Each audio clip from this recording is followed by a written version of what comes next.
Hi everybody, Dacob here. Welcome back to the Fragrant Bunker. It's been a while since I've done the top 5 Les Exclusifs Chanel perfumes. And I think it's time to redo the list, because I've been watching, I revisited my list, which I filmed the top 5 Les Exclusifs perfumes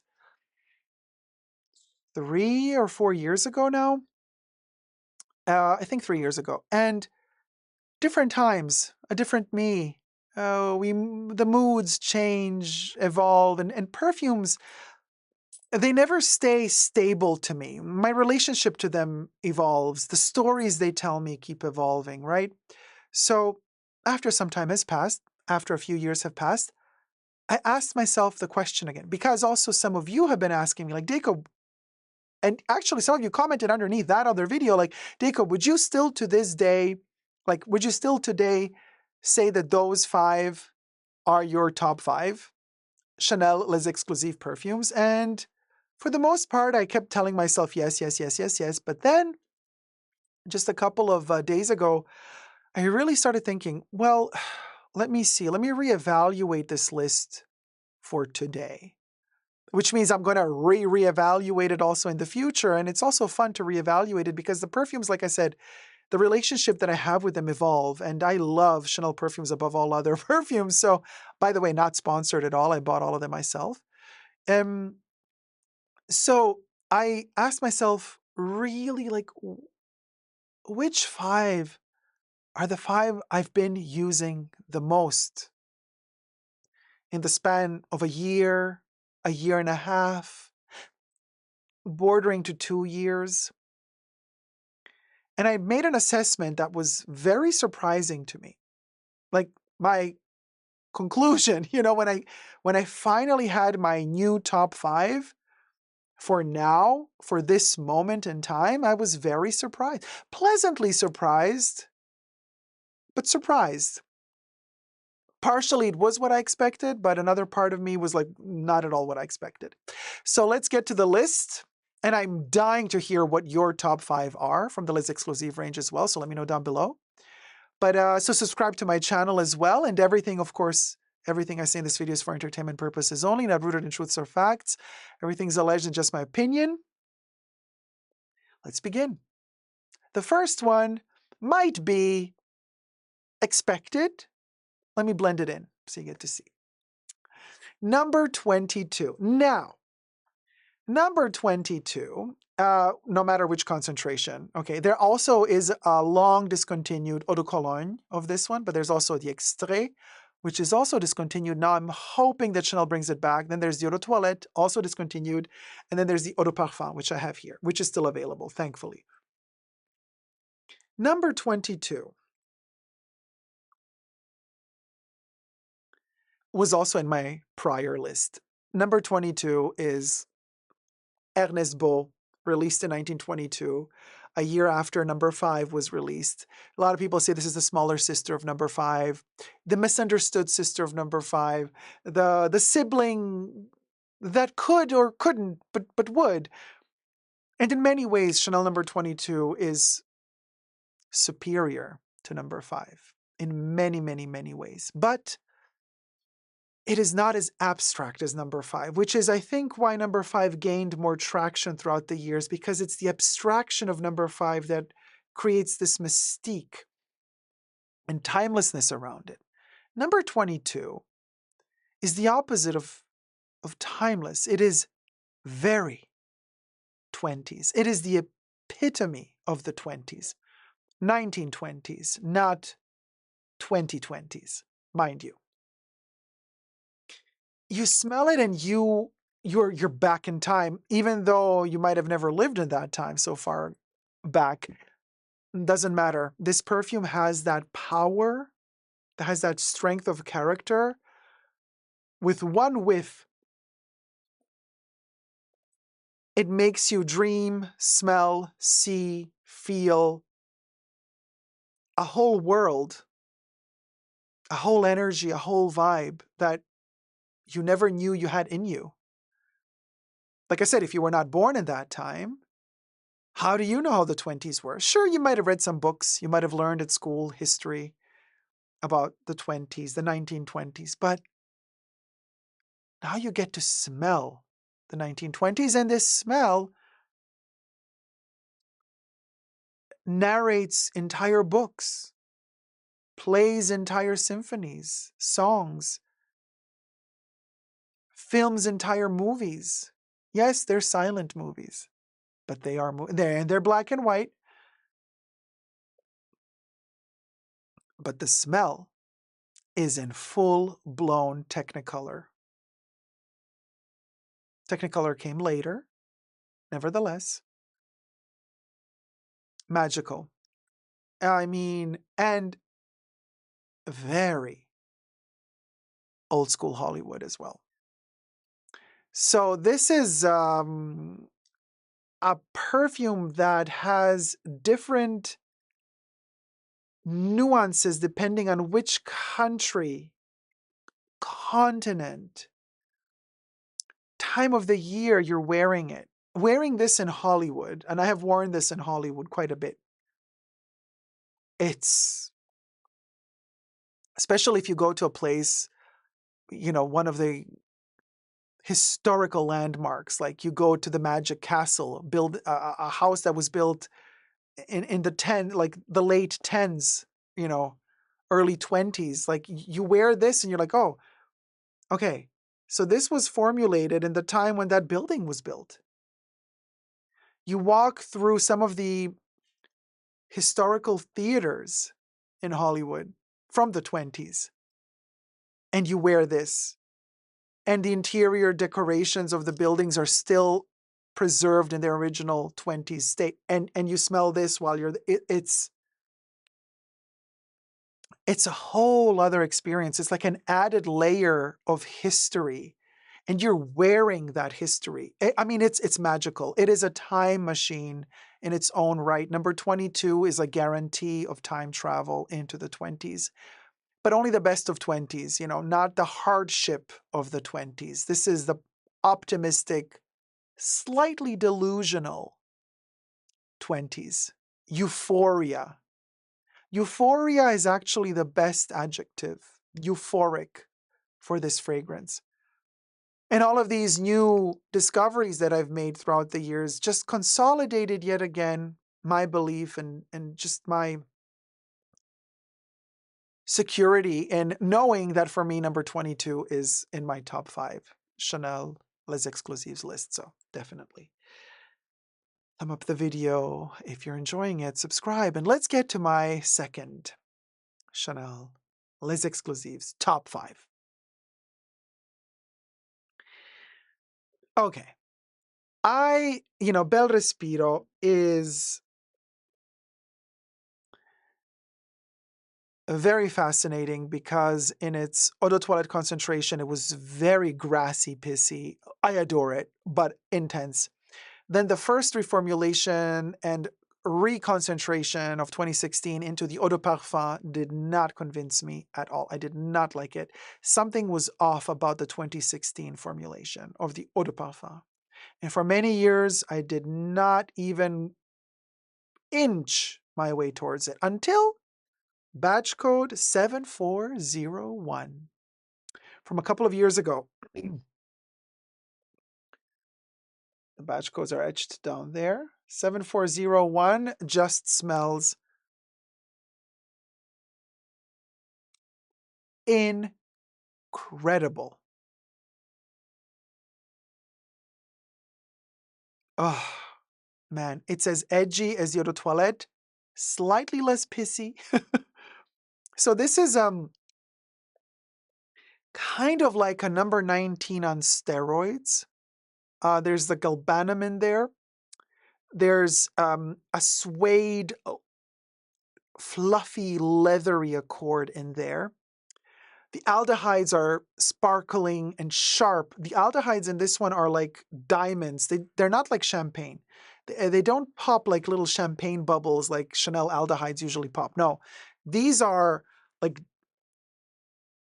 raw diamonds just like shooting at you, and they kind of prick you and cut you a little bit. And there's that smell of freshly cut grass, and leather green vibes, and it's boozy as well as being very dry. There's that kind of orris root touch in there as well. I mean, this thing is, man, there's nothing else like it out there.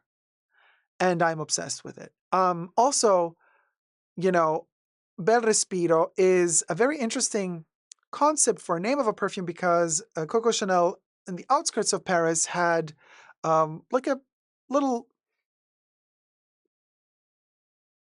villa slash big house that she would go to if she had enough of the city life, of the messy, noisy, frantic life in Paris. She would, drive out a little bit outside of Paris, and Bel Respiro was there for her to retreat a little bit, recharge her energy, refuel her energy, and then go back into the city and work again within the frantic schedules and rhythms of the city. And this is how Bel Respiro smells to me.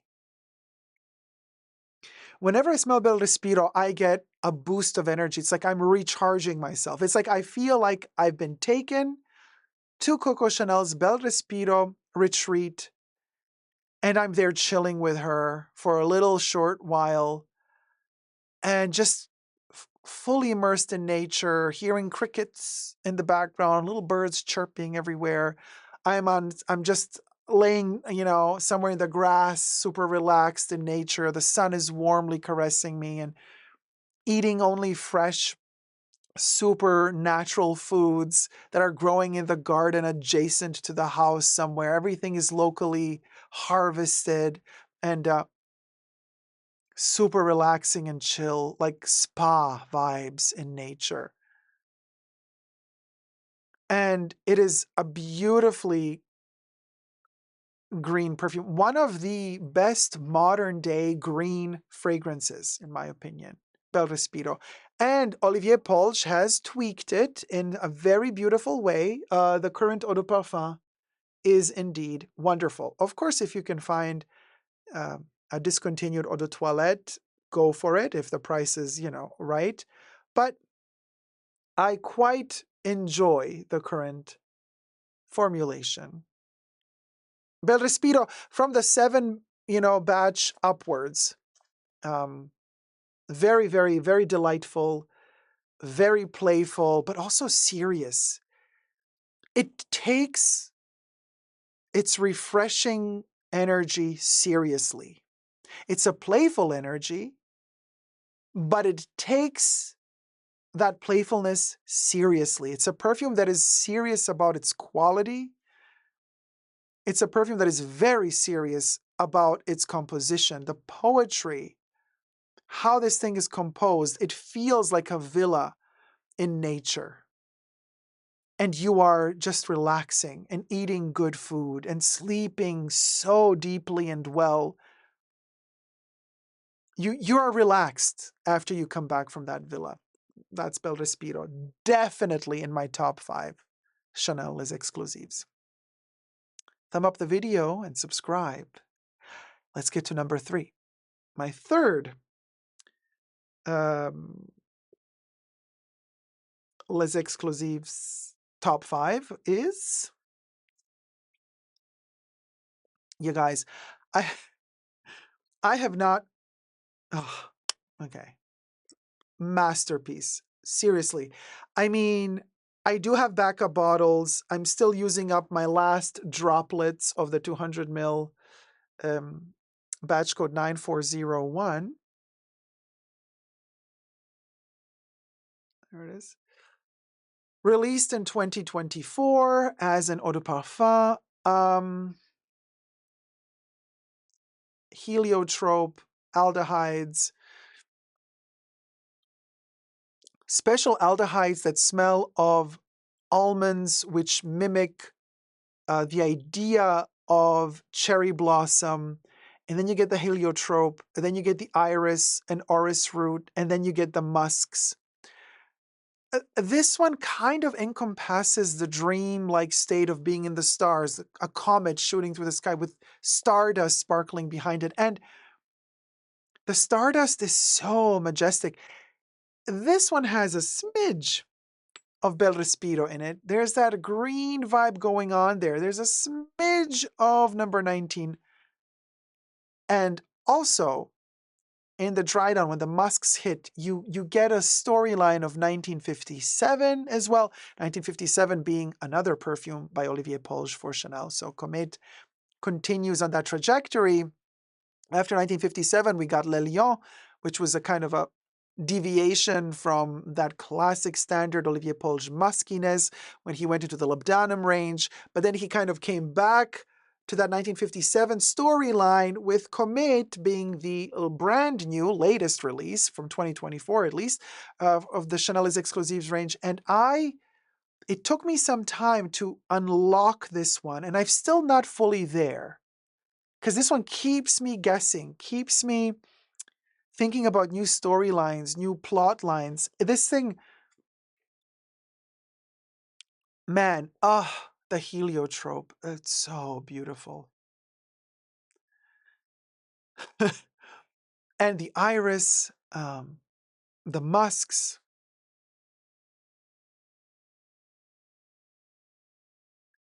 It's really a perfume that needs its time. When you first smell it, it's weirdly chemical and borderline confusing. Is it a cliche? What is this? But you really need to kind of fine-tune your olfactive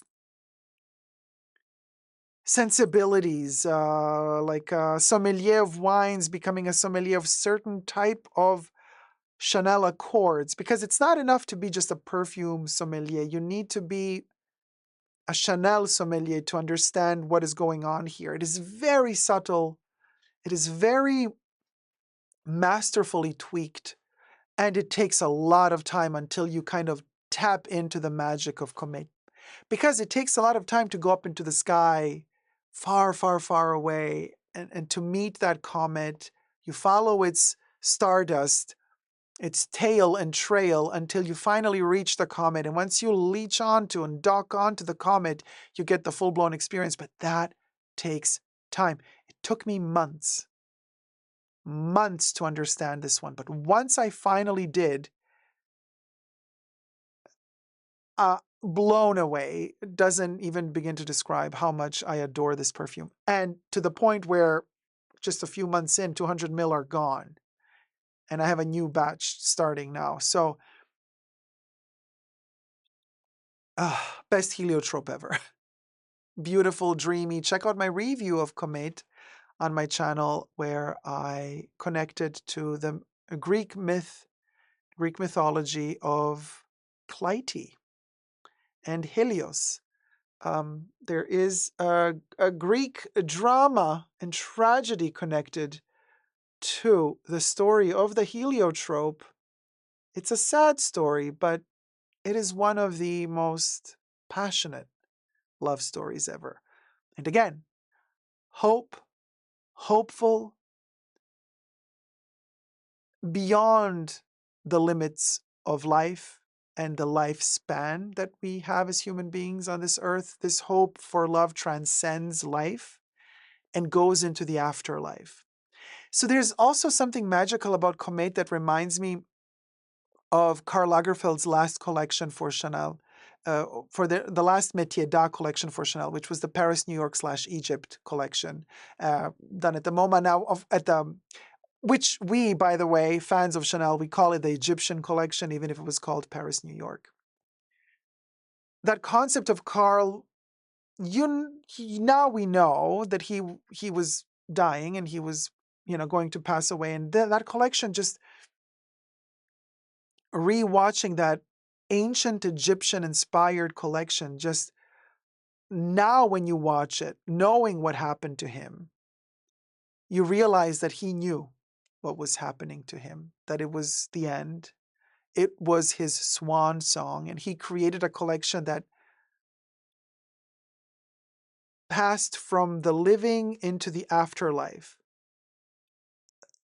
just as was conceived and believed in the notion of ancient Egyptians and how their perception of the afterlife was eternity.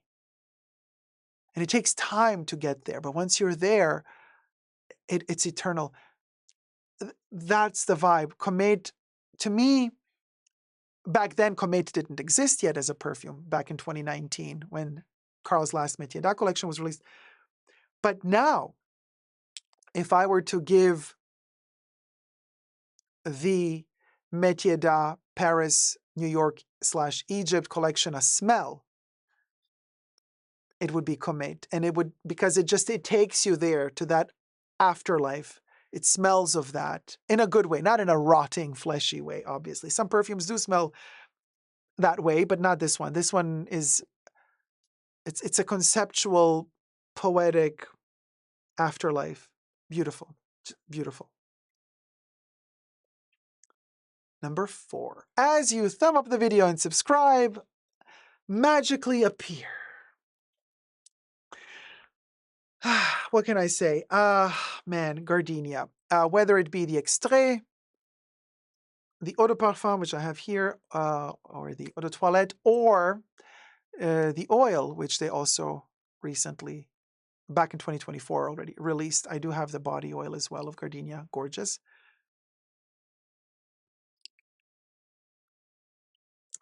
Gardénia is an Ernest Beau creation from the 1920s for Chanel. Available back then as Extrait, Eau de Toilette, and Cologne. Olivier Polge delivers in 2016 the Eau de Parfum, which I adore. Nothing beats the Extrait, but I do prefer the Eau de Parfum to the Eau de Toilette, which is rare for me. Usually I prefer the Eau de Toilettes. But something about the Eau de Parfum of Gardénia, it's, oh man, what a beauty. Now, we know that we cannot really extract the essence and the smell of Gardénia flowers in perfume form. It kind of just never worked. So perfumers have to deliver an abstraction of combination of different accords to mimic the smell of Gardénia. This one comes really close, especially if you overspray. I'm talking like 30 sprays. Crazy, super expensive. Not a lot of people want to do it. In high summer, when it's super hot, I do like 30 sprays. That's when I access that green poisonous accord of true Gardénia, and I'm in heaven. That danger. There's a danger in this perfume when you overspray. Gorgeous, divine. And there's that coconut vibe. Usually coconut is used for white florals sometimes, and you know. It's a creamy, buttery, balsamic type of soft, milky, creamy, lotiony Gardénia. Happy, pleasant, but there's some danger. Poisonous green accord lurking in the background that always signals danger. Oh, I love it. Love it to bits. It keeps me on my edge. It lulls me to sleep. It calms me. It relaxes me. Because somehow it also tells me it's aggressive, like it's going to fight for me if shit goes down. That poisonous green accord doesn't seem to be poisonous to me, but it seems like it could stab somebody who's trying to attack me. It gives me that reassurance, that peace of mind, very much needed in 2025 at least. So Gardénia is definitely on my list, you guys, of the top 5 Chanel fragrances. Chanel Les Exclusifs fragrances, and Gardénia coincidentally is also listed in my prior top 5 Les Exclusifs list. So the prior list thus far shares Gardénia and 22, the 2 lists, the prior one and the new one. Now let's get to number 5, my 5th top 5 Chanel Les Exclusifs fragrances. I don't know if anybody guessed in the comments down below. Or you don't have to guess. I mean, I'll let you know. But thumb up the video and subscribe. And, okay, this one is shocking in a way.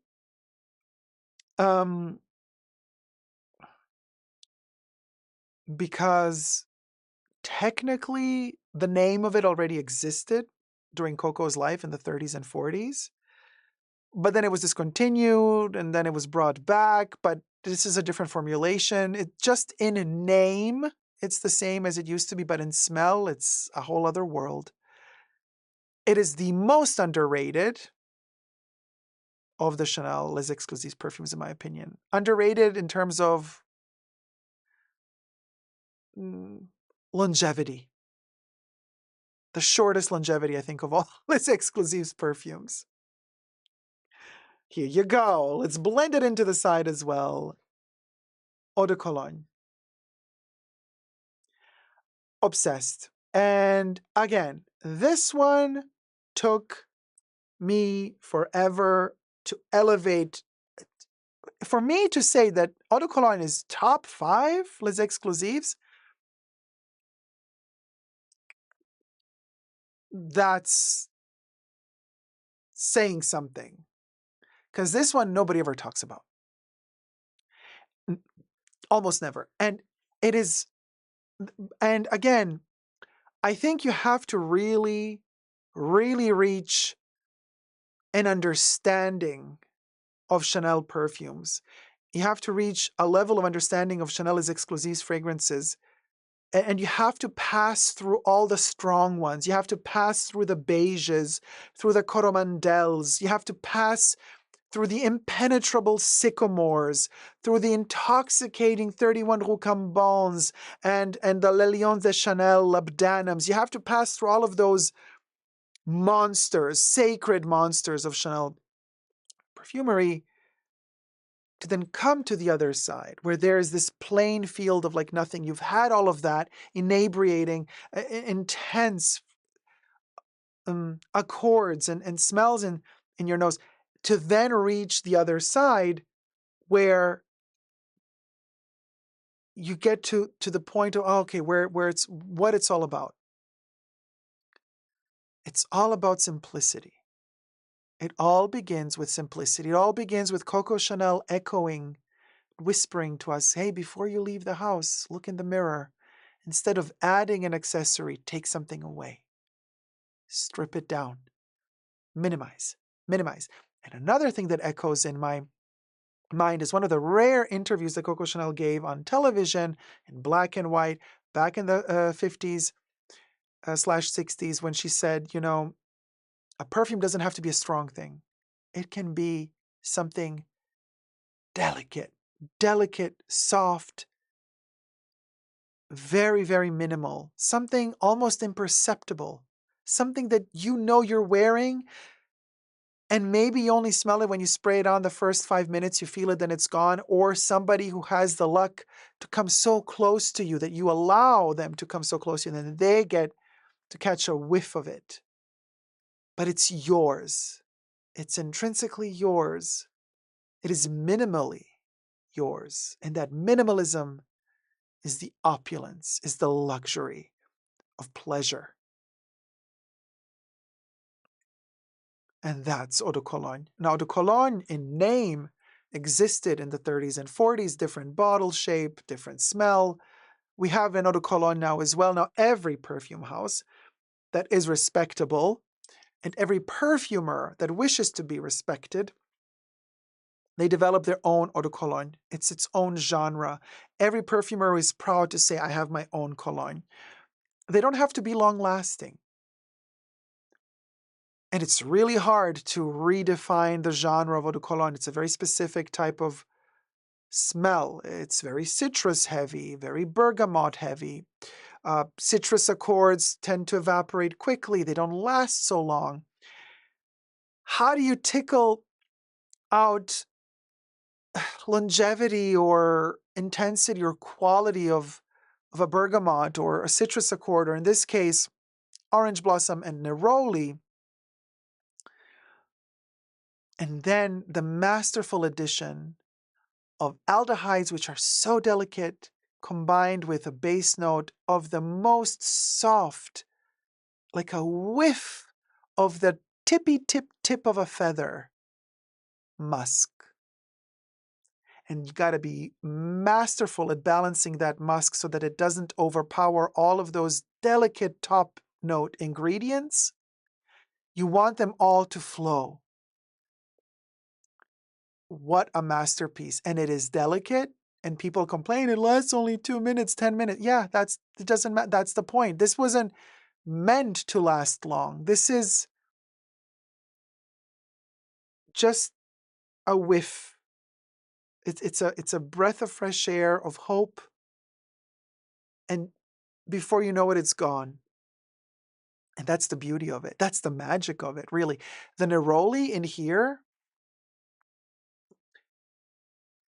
I don't know if I have not smelled a better one in my life. And then that delicate, soft, dry down musk. And the whole thing is very short-lived. I mean, if I'm not like out and about and sweating and rushing, if I'm just like sitting at home after a shower, which I did today, after the shower, I sprayed it on, and I just sit down and chill, and it's a little bit poignant the first few seconds, that citrus bites a little.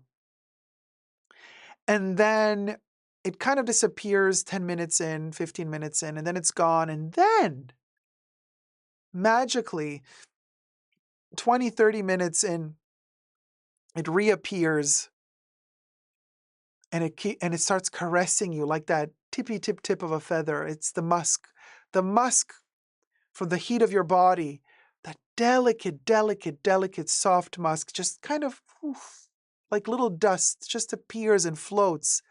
It covers your entire body, and it just kind of gives you that aura of sublime perfection. Like you feel like you're floating. It elevates you. I mean, this thing it heals the spirit. That's how good it is. You got to sense that dry down to feel that healing power of it. It is, I mean, majestic. Not always the most comfortable smelling out of the bottle, because it has that sharpness, but then it's in the dry down where the magic happens, and you're like, wow, something so short-lived can have such a shift in dry down in such a short time and deliver something that is like that magical at the end of the rainbow, at the end of the, the whole tunnel of all the coromandels and everything, and we get to that other part. And it's just bliss. Nirvana. Chanel Nirvana. Eau de Cologne. Get it in Europe if you can, because it's cheaper than in America. But worth every penny. This thing, it heals my soul every time I smell it. Let me know your favorite Les Exclusifs perfumes down below. Would really like to know. And thumb up the video and subscribe if you've enjoyed it. Let's see what the future brings. I am hopeful for the future. Who knows what new stories these perfumes, these wonderful Les Exclusifs fragrances manage to tell me in the future, and which top 5 I would choose a couple of years from now. Let's see. Hopefully there will be a couple of years after this. Love you loads. Subscribe and never give up on fragrant love. Bye.